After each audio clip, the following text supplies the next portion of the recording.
Welcome to the Dropship Podcast, where you'll learn how to build and grow a high-ticket dropshipping business and hear stories from successful e-commerce entrepreneurs.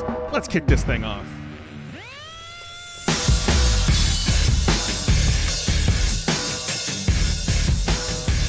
Hey, welcome to the Dropship Podcast. Today, we are going to talk about 5 lazy dropshipping techniques. I'm not sure what ChatGPT will name this by the time this comes out, but lazy shit you shouldn't do in your high-ticket dropshipping business. John and I have been around a long time. We've seen a lot of people do a lot of dumb shit. And it's not, some of these aren't even dumb. They're just literally lazy. They're like, you can do better. You can make better choices. And in turn, you will have better outcomes, better results. If you don't do these things, if you maybe lean towards what John and I recommend, I think you'll have better outcomes. I believe so. First up, only emailing suppliers. This is a very frequent one. And I kind of get it in a way. I mean, calling suppliers. So we say you should call your suppliers. Pick up the phone. You're looking at starting a relationship. People make the best relationships when they talk to each other, surprisingly. Face-to-face is even better, but that's often not possible in the beginning. Emailing, but a lot of people, there's a lot of resistance to that. It's challenging. It's the first time you're putting your business out there. It's the first time you're putting yourself out there. And it's like there's a real risk that somebody's going to say no, right? You're going to get rejected. Very common fear of rejection, right? And so a lot of people will default to, I'm just going to send some emails and see if people reply back to me. I've definitely sent emails. Yeah. I probably did, for sure. Like, it was a long time ago. I can't really remember. I definitely called some. I don't know that I called them all, but I definitely called some. And so it's a trap to get into. And I would say it's lazy, but at the same time, I mean, I understand where the laziness comes from, right? But the reality is business is challenging. Your ongoing success as a business owner is going to be accepting challenges and pushing through them. And this is like your first test, so don't avoid it. Because if you avoid it here, it's not going to be any less likely you avoid those challenges in the future. And so definitely call your suppliers. It's going to feel hard in the beginning. Almost everybody who says it, and I've spoken to hundreds of people who have done it, say, oh, you know what? That wasn't as bad as I thought it was going to be. Surprise, surprise. My fears were largely unfounded. And not just like humans just don't communicate very well via text. But not only that, a lot of emails just never get opened. Like, think about your inbox, right? What's like when I come in the morning to my business, Dropship Breakthru and others, we get a lot of outreach. Like people like, hey, man, I've got a proposal for you. Do you want to listen? Do you want to hear it? Hey, man, I could help you with your copywriting. Hey, man, you want me to do YouTube videos? Like some days there's like 10 in there, at least 10, right? Do you know what first thing I do when I've got an overflowing inbox? I select all of those and I just delete them. I don't even open them. Well, like if I wanted those things done, I know where to find people, right? Or I'm going to go out and find them myself. I just delete them. I'm going to answer our students. I'm going to answer my customers. Not when you fucking select all. What the fuck? No. I select all the ones because you can always see. You said select all. No, like, I don't mean everything in your savage, inbox. Man. Well, that's a productivity hack for you. Just delete all your emails. I know some people that do it. That's crazy. No. You can always tell cold outreach from like the subject line because it'll be a stupid subject line that is clearly not a customer. It's meant to hook you in or something. I love your podcast, especially that one about the thing you teach. Yeah. That was my favorite. I delete all of those straight up. And so your supplier, often when they get in the morning, they might not be in a good mood. They might have had a rough night with their kids. They might be arguing with their partner. They might be feeling sick. Sales might not be going well. They're just not in the frame for it right then and there, and they can just delete your email. Like they can just delete it without even looking at it. So open rates on email are generally between 30 and 40%. So largely, if you send 10 emails, probably 5 of them at least, at best, are not going to get looked at, right? So I don't think that's a very sound strategy for building a business around. Like if you're saying I'm serious about building a business, it has to work for me, and then you're going and taking a route that's not even going to get you off on the right foot. It's lazy.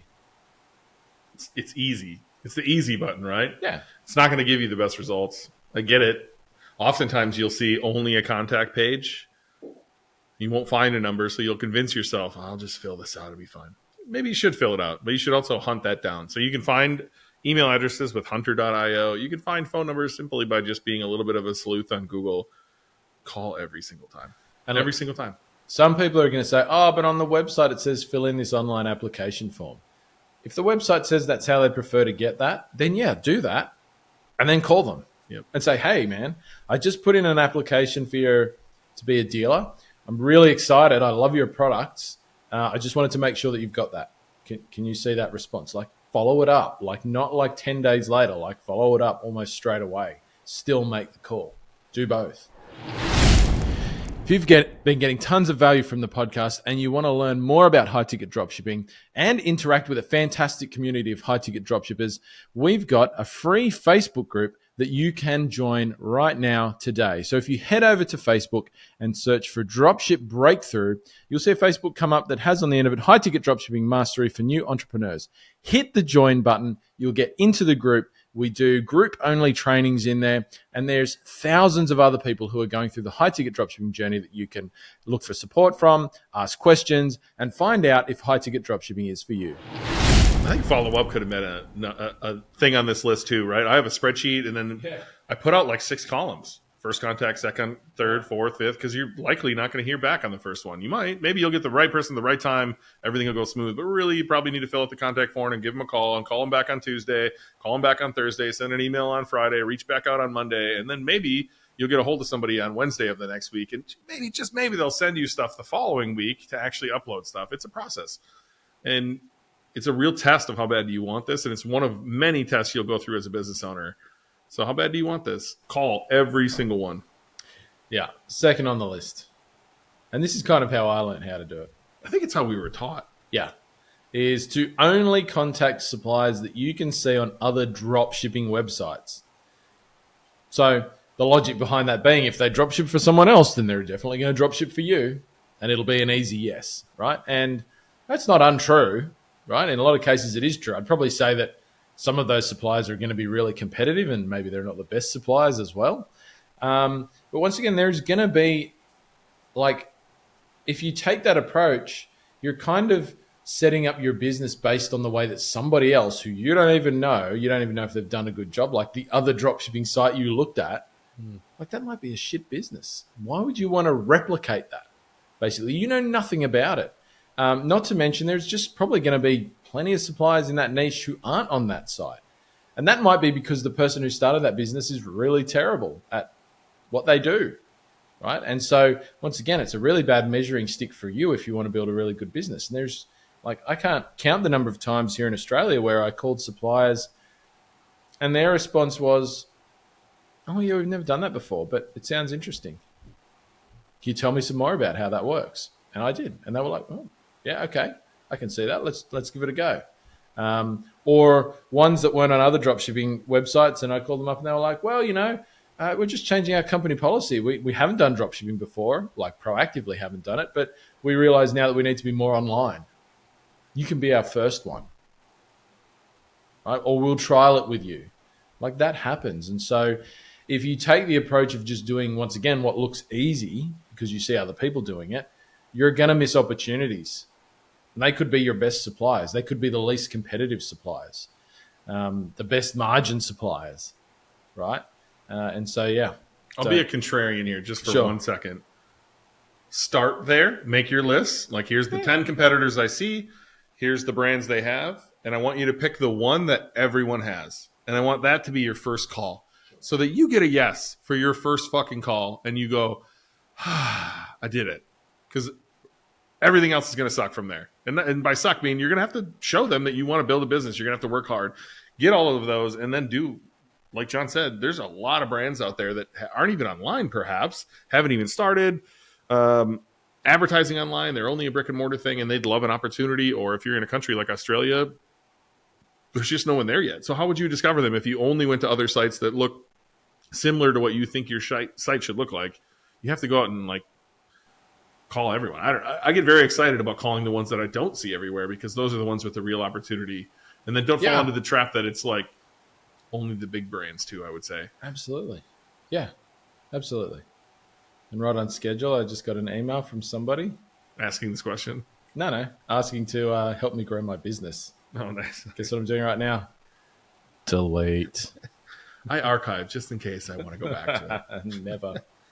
Look, next on the list is something I think is the next step in your journey, right? So you cleared this hurdle of calling the suppliers and calling the ones that are uncommon, and you got them, and they send you all of their stuff over, and you simply copy and paste it onto your website.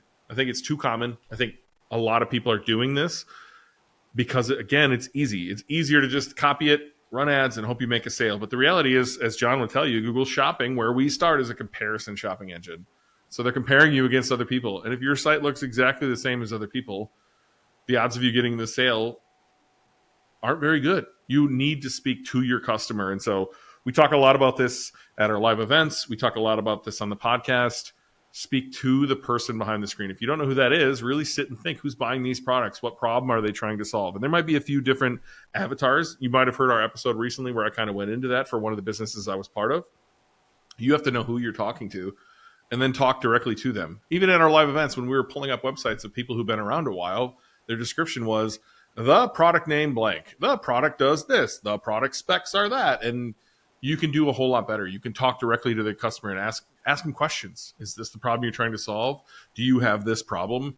I like to think through a matrix that George Bryan taught me, which is like before state, what's their objection, and what's their after state, and really talk to that before state. Are you having all of these problems? Are you feeling this way? Here's where this product can help you out and take you to this after state. Do you wish you were in this after state? And then bust the objections they have along the way. But it takes work. It takes work, especially when you're just starting and you're uploading hundreds of products, right? This takes effort to not just copy and paste. And I'll say this from an SEO front. If you can just get your headlines to be unique and get your image file names and everything else that's in the checklist in our course, you can win early on.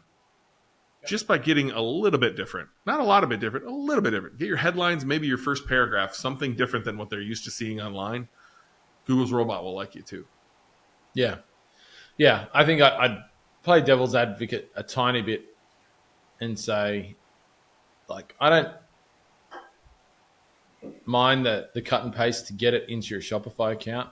But yeah, you 100% have to be changing things, like, pretty much as soon as it's there. Do you know what I mean? Like, you shouldn't be like putting it up there and leaving it like 3 months before you go back and touch any of those products. That's, if you want to run ads, I and think find the out where order your you do traffic things goes, probably is less important, but it's got to be real early that you're going through those products and making those. I certainly agree, even if it's just like the headline, the first paragraph.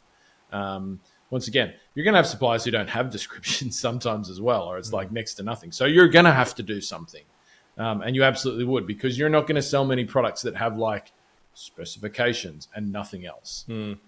And that can, the downside of that is if you start running ads on those products, you can give yourself a false negative, right? You might say, well, I ran traffic to that product and it didn't sell. When the reality is you just weren't giving the customers what they needed to actually make the sale. And somebody else probably was somewhere else in your market. So, it's time consuming. Once again, it is challenging. It's another one of those challenging things that you've got to push through as a e-commerce business owner. But I agree with you. Don't wait though. Like, launch your ads. You'll quickly find out 20% of your products get the traffic. Yeah. Fix those first. Yeah. Totally. Start there. Yeah. Prioritize. You don't have to go do all of them. And hopefully you don't have this next problem, which is 10,000 plus products. I can't believe there's people out there teaching this, that you should have 10,000 products on your business. I think we have someone in our course that has something similar to this. And you said you met with him recently and he was doing good. So I'm not going to say it's not possible. In fact, I think you will make sales. But I don't think you'll scale a business that way. If you sell a pellet grill next to a red light machine, next to an Adirondack chair, like, there's no congruity there. There's not one person you're serving behind the screen. And I think when you can focus on one person, you're probably going to have a lot less than 10,000 products, and you're going to be able to speak directly to this person. You're going to be able to build a community of those people to which you can sell the other products they care about. I don't see the methodology. Like, what is someone thinking when they're like, I should put 10,000 plus products on my store? I don't know what they're thinking, but I'll tell you what. The people out there who recommend you do this, like, go and get these distributors and you get access to all these products, tons of products across all sorts of different categories. almost invariably that is an immediate signal that they don't actually have much experience. They've probably done it once themselves, and yeah, they made some sales. Maybe they even made decent sales. But you're absolutely right. In the beginning, that may work, but you run into a range of problems. It's one, anyone can do that. And if you're there teaching a whole bunch of other people to do that, how are any of them going to win? They're all basically creating the same site with the same fucking supplier directories and the same distributors. So they've all got access to the same brand, selling it, building an everything site. By definition, if you told 500 people to do that, maybe 10 would make any real money. So it's completely disingenuous and to go out and say everybody should do this, because automatically not many people can win. Like, it's just defined by the market. There's only X number of all of those products that are going to be sold. And the notion that, oh, well, somebody will sell this one and somebody else, that's wrong. That's not how that works either. For those sites, I would be surprised if anybody with 10,000 products was regularly selling more than 100 of those products, like regularly. Do you know what I mean? Mostly they're just creating a website that's full of trash, which leads into the next problem, SEO that. Yeah. I don't understand how you could possibly SEO win. that. How you could possibly win an SEO with 10,000 products, let alone who are you talking to? And this brings back to the inexperience bit. People who recommend that, they've never done SEO. They don't even know what that is. They run ads to some of those products and they sell some of them, sure. 10,000 products, Google Shopping is not giving you an even number of impressions across 10,000 products either, right? So you're not even really advertising all of them, even if they're in your ads. Do you know what I mean? So like I say, you can't SEO it. Therefore, as far as high-ticket dropshipping is concerned, you can't scale it because you're not growing a high-ticket dropshipping business in the long term to high numbers just off ads. Like, no one's done that, not in today's day and age. Maybe way back at the start of e-commerce and dropshipping, people were doing that for sure. But that's not the case anymore. And You're part of the reason an asset either. You're not building a sellable asset. Who's buying that? You build a multiple seven-figure e-commerce business and a website investor comes and looks at it and all you can do is run ads and you've got a massive back-end mess. They're going to go, I'll cut your valuation in half maybe. Or they're just going to go, that's an unsecure business because you got one traffic source. I'm not investing in that. And I can't see that. I don't even want to deal with the mess of doing the SEO for that, right?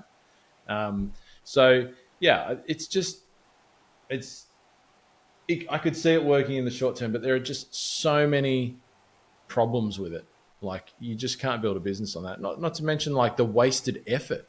Like, uploading all of those products when you're not even going to sell 9,000 of them ever. What's the point of that? Like, it's not necessary. And yeah, who are you talking to? Who's your ideal customer? Like, the notion you're going to be the next Amazon, there's not going to be another Amazon, right? It's a huge fallacy. Yeah, I don't get it. I also don't get the next one. I mean, I get it from a sense of easy, but the last one we have is copy and pasting from AI. AI didn't exist when we started, and not in the form it exists today. There was different forms of it, but to have a chat GPT that you can literally say, I sell this product, write me a product description, didn't exist. And so I get the temptation to just grab it from there and put it on your product page. I can't discourage you enough from doing that. Like, don't do it. Google anything that you had ChatGPT write, you can put back into ChatGPT and say, did you write this? And it'll tell you yes or no. So if you're not editing it at all, number one, you know it's AI. Google knows it's AI. And their recent updates, which they've done quite a few at the end of the 2023 year, was all around helpful content. And could AI be helpful? Sure. Is it accurate all the time? Hell no. Is it a word guessing machine? Yes. And so, please don't copy and paste. I like to use it for ideas. I like to use it to generate the way I'm going to talk to that person, where I can put in prompt after prompt after prompt explaining, hey, this is what my person's problem is. This is the emotions they're working through. This is how I like to have empathy. This is how our values shine through in our product descriptions. And it can give you some ideas on hooks and different ways to speak to your customer. But if you're just taking that simply right out of ChatGPT or right out of Bard or right out of Grok or any of the others and putting it on your product page, I think you're just setting yourself up for failure. Yeah, absolutely. There is no evidence at this point that is a good strategy. Undoubtedly, AI is a massive productivity tool to assist you improve your productivity. But it can't do it all yet. Will that change in the future? Well, who knows? Who knows where it's all going, right? At this point in time, I don't know. Nobody knows exactly. But yeah, right now, like it just doesn't even write the best quality stuff, right? So if you're just copy and pasting AI produced copywriting or content, there's likely somebody out there who's combining an AI with a human who's doing a better job of it than you. Like the best copywriters are still better than AI. The best content writers are still writing better content than AI in 2023, and probably still be the case in 2024.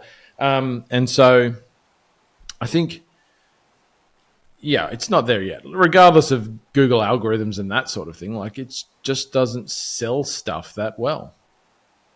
Yeah, I like to keep it off my front end. No product descriptions, no collection descriptions, no homepage unless I'm doing a hook for the banner image or something like that. On the back end, though, I like it. But again, it's not perfect. You have to edit this stuff. So if you want to write emails with it, great. If you want to write hooks for your Facebook ads or your text ads, great. But I'm not messing around on the SEO front. I've seen a few cases where this works. There are a few cases on Twitter currently going around right now where there's a big snafu around. The Thread Boys put out like, I created this website and stole this traffic. And then the website owner who they stole it from is like complaining and half the internet's fighting with it. They stole it. That's not fair. And the other side is like, hell yeah, that's not stealing. That's the marketplace being the marketplace. The market being the market, as Gary likes to say. But I don't think it lasts long. And people are already getting hit with this, right? The helpful content updates are scary. To me, I've seen people get hit with this, whereas the site, again, my pet site, where we use a veterinarian, where we use real people and credit those people speaking, we saw a big boost. We saw a very big boost during those updates. And I think a lot of people who are copy and pasting have seen different. And if they haven't yet, you got to believe it's coming, right? This is just another way SEOs are SEOing that got slapped, right? If you go back and look at Panda, Penguin, all of those updates, they all slap something. This just feels like it's next. So I just don't like to mess around with it. Although for ideas, unbelievable. Like I think I mentioned this at a live event. I sat on a plane for 3.5 hours from Las Vegas back to Minneapolis and just spoke back and forth, not really getting too much out of it, but informing who our customer was, what their pain points were, making sure that ChatGPT understood my problem and then asked it for a little bit of help. And it helped write some good hooks or some ad ideas for us. And hopefully you've been seeing around the internet. But it still wasn't quite there yet either. It just didn't quite get it. And I do think it's inevitable that we get there. I'm just scared to use it on the front end right now. Yeah. And I hear people say, oh, I wrote all these blog posts and just cut and paste them. I mean, I get it. Once again, you want to go faster and all of that sort of thing. But once again, it's just an easy button at this point. And there's a reason sometimes that, some things take a bit longer, and that's because they need to be quality. They need to be good. They need to be the best sometimes. And so, shortcutting that stuff at this point in time is, it's going to slow you down more than speed you up. So yeah, definitely avoid that. Thanks for listening to the Dropship Podcast. You can find all the show notes for this episode at dropshippodcast.com. And if you're ready to take the next step in your dropshipping journey, we invite you to join us inside Dropship Breakthru, where John and I will walk you through step by step in starting your own high-ticket dropshipping e-commerce business. But that's not all. Dropship Breakthru will also teach you everything you'll need to know to grow your business and take it to the next level. So head over to dropshipbreakthru.com and sign up for our free training that will help you take the first steps towards building and growing your own profitable high-ticket dropshipping business.